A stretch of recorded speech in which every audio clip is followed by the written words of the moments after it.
What's going on? What's going on? This is Jeff, aka Let Your Will Be Your Life. The nation is moving, aka so many other things. And this is another episode of what?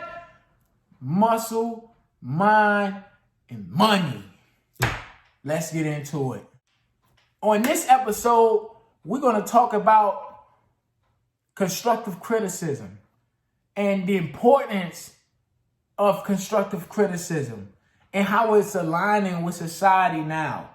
And just to give you a brief background of me, I'm from New Orleans, Louisiana, born, raised halfway in the St. Thomas Projects, moved to Marrero, that's the West Bank, what we call it, yeah. All of my people out there, shout out to you. You already know who you are, I ain't got to blast you.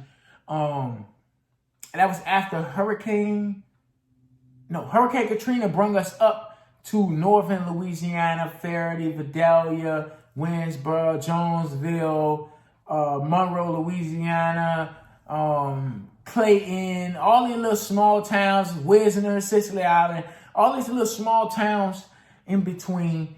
You know, I graduated from Richwood High School after being a part of multiple different school systems in this district.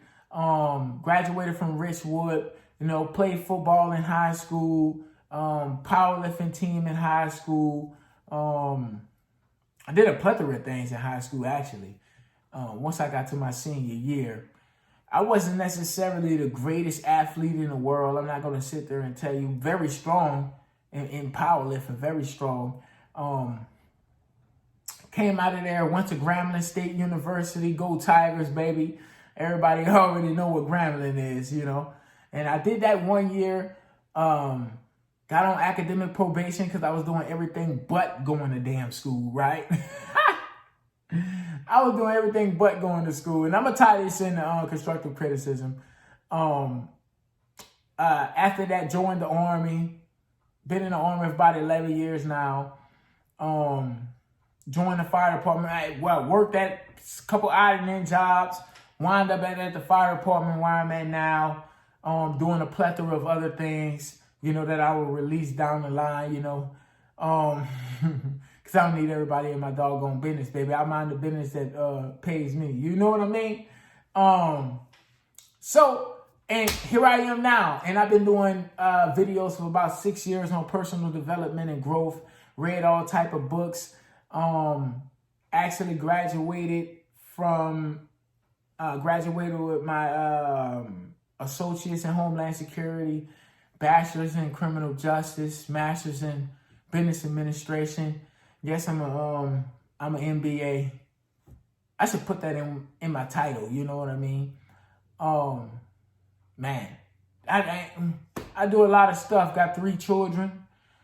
Fiance about to be my wife. About to get married in June. I want to hear the clap for me. Hear the claps. And brings me to my topic that I am today. Through my whole life, one of the things that was critical in my upbringing, didn't have a father in my life, raised by my grandmother and mother. Great women, great queens in this society and on this planet. They passed about almost a year apart. Sad that I don't even like to go into that, but they passed about a year apart real recently, and gave me a lot of perspective on life, a lot of insight into what they're saying. You never miss them until they're gone. And one thing is real critical. You never really understand what they be telling you until it's too late, right? You never could go back and tell them that they was right about certain things. One of the things my grandmother did, and you can ask my brothers, I have 3 brothers and 1 sister. She always used to tell us when it was time to clean up, she'll call one of us down there, to the living room area, and she'd be like, look, pick up that piece of paper right there. And you'll pick that up, and then she'll look over there, hey, go pick up that piece of paper over there. Hey, go pick up that piece of paper over there. Hey, you need to sweep that. Look at that dust. Go get that duster and dust that. Fix some pillows on that sofa. And I would get so pissed, And I know my brother got so pissed because you called me to pick up one damn piece of paper, and here I am cleaning the whole goddamn living room. But it taught me something. And she always used to say, if you see something need to be done, don't wait for somebody else to do it. You do it. And that never hit me until, very recently, when I started looking back over my childhood and reflecting. That was very profound. That lesson was being taught to me when I was 7, 8, 9 years old. To be accountable for everything around you. It doesn't matter if you did it or not. If you see something that needs to be done, take accountability. Don't blame it on, what we used to say, man, that wasn't me put it down. That was him, that was him, that was her. And she would say, it doesn't matter. I told you to go pick it up. And you seen that it needed to be done and you walked right over it. You walked over 3 pieces of paper before I told you to pick up this one. You should have picked up them 3 on the way. And it's very profound, very profound. Be accountable for you and everything around you. And once you do that, you unlock it. You unlock you crack the code right there because you start thinking differently. You start taking accountability for everything. And you don't play blame games and scapegoat, okay? You don't blame the next person, the next woman, the next man for your downfalls. You don't blame them. You learn to appreciate them and learn from what they did, okay? It wasn't right for them to do that. I'm going to go ahead and clean it up. Okay, but next time we're going to even stop that before you even get started. Hey, you don't need to do that. Pick that stuff up behind yourself, right? You start taking accountability for more than just you. You start to take accountability for everything. And I want to share that story with y'all. Hopefully that story will resonate with somebody on here. But nowadays, you can't tell these kids nothing. I mean, you can't criticize. And it's not even the kids, it's the adults too. Nobody wants to take constructive criticism. I'm one of the big proponents of knowing what you're supposed to be doing. But also, if you fuck up, you fuck up. Just take accountability for it. I don't like to play the blame game and scapegoat. Now, don't get me wrong. Sometimes you got to stand on, you got to stand on your words and stand on what you believe in. But at the same time, understand where your fault lies in the situation, right? We have to understand that we are at fault in every situation that pertains to us because we are in control of our action. If we controlled our actions, then we could change the tide of the situation. I don't care if a doggone car rear-ended you on a doggone highway. You could have left 30 minutes earlier. You could have took another street. Why did you go down that doggone road? Why were you late? Why were you rushing? You know what I mean? Okay, it's a lot of things that could take place for you to prevent that rear end. And it virtually in the eyes of the laws is their fault, but what you could have done to change that situation. And that's what we have to draw out of every situation. What could I have done to change this situation? But a lot of people can't get to that point. And then when you try to talk to them about the situation, they get all defensive because they can't take constructive criticism. Okay? Because everybody got that golden mindset.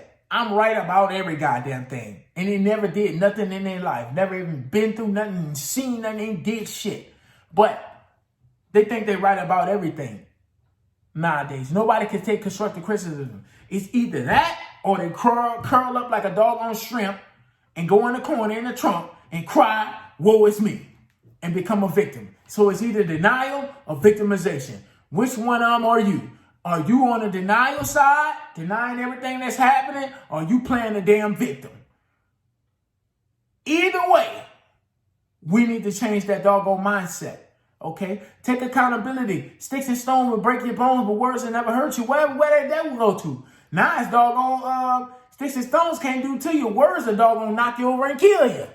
Just because a person tell you that you wrong, you all butt hurting, you crying and all this old bullshit.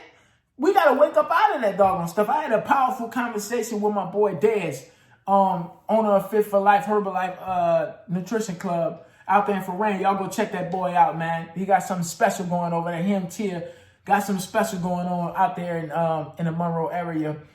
Powerful brother, man. Powerful brother, man. Oh, my God. But at the same time, we was having that conversation about what's happening to you in your life in your 24-hour block. Just because something happened at 8 o'clock a.m. that morning to 8:30, 8:45 that morning, something happened to you then. Do you carry that all day or all the next day or the next day or the next day, last week? Brother, that was at 8 o'clock this morning. It's 10 o'clock. Get over it. Get over it. Okay? Get over it. It's over. It's done. Okay? Just because your boss told you messed up, or your co-worker, or whoever was around you, or you messed up personally on something that you were supposed to do for your business, it was 8 o'clock this morning. Get over it. Because if you don't, you will allow that 30-minute time block to take over 24 hours of your day. Or that 30-minute time block to take over 7 days out of your week.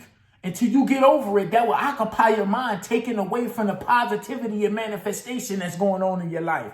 You can't manifest something positive if your mind is on something negative. Come on, somebody. Let me say that one again. You can't manifest nothing positive if your mind always hung up on the negative. Okay? Just because a person told you did something wrong, you butthurt all doggone day. Let it go. Be able to take that constructive criticism and critique of yourself, analyze yourself, be like, you know what? He right about that situation. Or you know what? He might be wrong about the whole situation, but he right about this, and this. Or she may be wrong about the whole situation. Now, this is a little piece about that, but she right about this, and this. It don't matter who it is. Okay? We got to be able to take that constructive criticism. And the young and the youth nowadays, oh my God, you tell them something, they just fall out and die almost, figuratively, but they just croak over almost. Like you can't tell them nothing, man. They crying, they mad at you for 3 weeks to 3 months. They'll never talk to you again because you told them they ain't mopped the floor right. I mean, they be crying for 5 weeks. Okay, we got to get up out of that, man, because I feel like that's going to be the detriment to our society as a whole, civilization, and this softness, weakness, lack of mental toughness, and that's what I'm talking about when I say weakness and softness. Lack of mental toughness and intestinal fortitude is being propagated by politics, by social media. Victimization, I'm telling you right now, it's being propagated, okay, by politics, social media, and the news. I'm telling you right now, you got to get off all that bullshit. Just get off of it and focus on the business that pays you. Get off of it. Focus on the business that pays you. Because we are creating a softened society. Nowadays, you go to doggone school and everybody getting a participation award. Everybody getting an award for signing their names on the paper. On their paper that morning. Hey, everybody did good today. We're about to have a pizza party. Because everybody was behaving good in the school. Everybody behaved well today. We're going to get cupcakes. Do you know what that does to a child's psyche?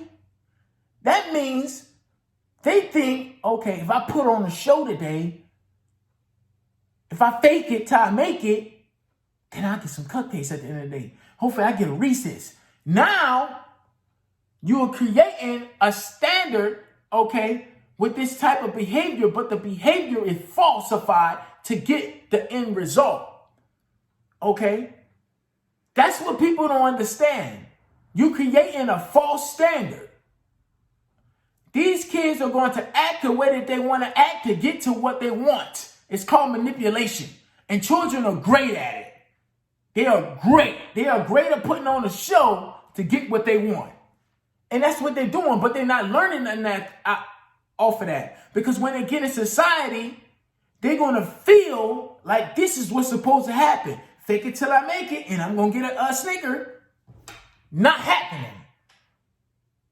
Oh, if I go to school, put my name on the paper, I get a participation award. If I go to work, I get a participation award. Not happening. Oh, if I go to work, I get a raise. Not happening. Okay. Oh, I get the position I want. Oh, I can start my own doggone business and be successful. All I got to do is open up an LLC. Don't have to do no work. I get the Reese's as soon as I open it up. Not going to happen. It's not going to happen. Oh, I'm going to be a millionaire because I thought about some stuff. Let me think about it hard so I can manifest it in reality. And when I wake up in the morning, I'm going to have a gazillion dollars. Not going to happen. But that's the stuff that we propagate and conceptualize. We got these kids conceptualizing in doggone elementary. Now, I'm not saying that it's take away the child's dreams and goals in their life when they're young. What I'm saying is we need to move to a different model of teaching. Okay? We got to. We can't be doggone giving participation awards out. It's bullshit. Okay? Second place is a second doggone loser. That's just you. Matter of fact, you just the first person to lose. Okay? It creates the animal mentality that doggone willing to win, that wants to win when they have a goal out in front of them. Okay? Nowadays, ain't no goal. They know if they even start the race or start the doggone assignment, they're going to get a medal anyway. They don't have to win. They don't have to come in first, second, and third place. They're going to get a participation award. So they're hanging on that wall and show their kids 10 years later. Look, guys, I ran in that doggone marathon. I got a participation award. It's sad, man. It is sad. This is what society is turning into. But we're creating a softened human, right? So when times get tough, everything is going to collapse. Because we have nobody that's warriors in the mind. And everybody try to steer away from, oh, that's so barbaric. Why you want the kid to... They got to be. We are at war with ourselves every day. And not just ourselves. Neighboring countries. We have people dying every day for this doggone nation. Black, white, Hispanic, Muslim, Baptist, Christians. Come on. We got people fighting every day for this doggone nation for us to go to Starbucks, Pizza Hut, and all the rest of that bullshit. We have to wake up. Okay? It's a war that's being fought. It's a war for your mind and your doggone soul. And you need to stop making damn excuses. Okay? Stop putting up with this fucking bullshit. Parents, stop pushing this doggone softness. I'm not telling you to be a drill sergeant on your doggone kids, but I'm telling you to discipline them. Treat them as if they haven't made it yet, because they haven't. A wise man said the one thing that a rich wise man said, he gave his children everything in the world. Cars, money, respect from other people. They automatically got respect from him. But the one thing he wished he could have gave them, was hustle. And he couldn't give them to them because they grew up in a sheltered society. Okay? He couldn't give them that doggone poverty-stricken mindset. Because once you come from the bottom, you're not afraid of going back. Because you know how to get it. And that's the mentality of a warrior. You understand? Not crumbling, falling, and turning into a doggone shrimp. But that's what we got nowadays, man. We can't tell these kids nothing without their parents coming. You tell a child something right now, the parent want to go to jail behind that. Did you tell my kids? What did you tell my doggone child? Even if they're wrong. I don't care if they're wrong. You call me and tell me. And I'll come up there and tell them. Now these kids are acting doggone like Tasmanian. Let me stop. Muscle, mind, and money. This Jeff, let your will be your light, all that good stuff. If you like the video, like, share, comment. Put your comments below. If you like it, who cares? If you don't, who cares? But now, real talk. I love you. I love all my people out there. I love the nation. Like the video if you like it. If you don't like it, I don't give a damn. Push something on that bad boy so I know how you feel. Okay? And what y'all feel about this softer society? Am I the only one out here like this? Or are there others? Light work.